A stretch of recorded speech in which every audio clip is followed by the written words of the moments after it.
When I saw what was going on here, I really thought there might be some really specific brain involvement going on here.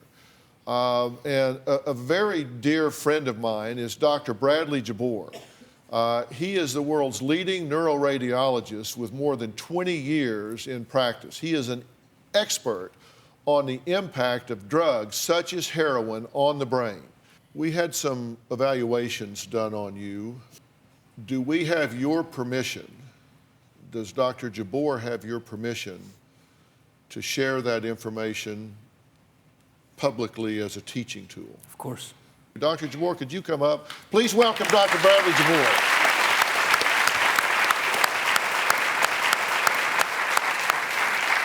Good to see you. How's everything? Good, thank you. Okay, can you just start, first off, this image is not a generic image. This is Tyler, correct? This is the powerful tool that MR has created this image of his face, and we're going to create a window through that and look at his brain. You can actually recognize him, and now we're looking at the wiring mechanism in the brain. Just like a computer, there's multiple wires connecting the different servers in the brain networks. Okay. So we were able to get a good window into the brain and evaluate that wiring mechanism. Okay. On this image, what we're looking at is the engine of the brain, how the brain is working. And we can see on the normal brain, in a normal patient, that engine is working. Red means good functioning engine. And here on Tyler, unfortunately, in this region, we don't see much of that engine activity.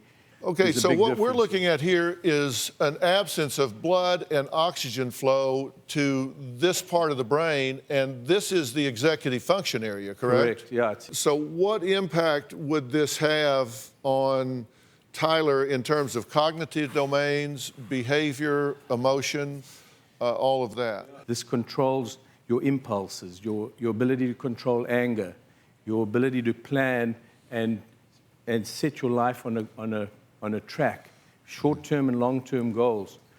All of that is disrupted. Tyler, what I'm wanting you to understand here is that pounding your brain with this heroin has essentially shut this area of the brain down. And you can go all the way through here. This is all of this area of the brain, which is the reasoning center, essentially. And you can see it's not slightly different, it is dramatically different. So on this image, there are multiple images through the brain slicing through. I picked one that shows one scar. It's an area of gliosis or damage to the brain, and there are many of those throughout Tyler's frontal executive area. It's like pouring acid into a computer. You're going to destroy those wires, and you're going to destroy the microprocessors and chips in that computer. This is not the only one. We just picked one to look at with this particular cut. Correct.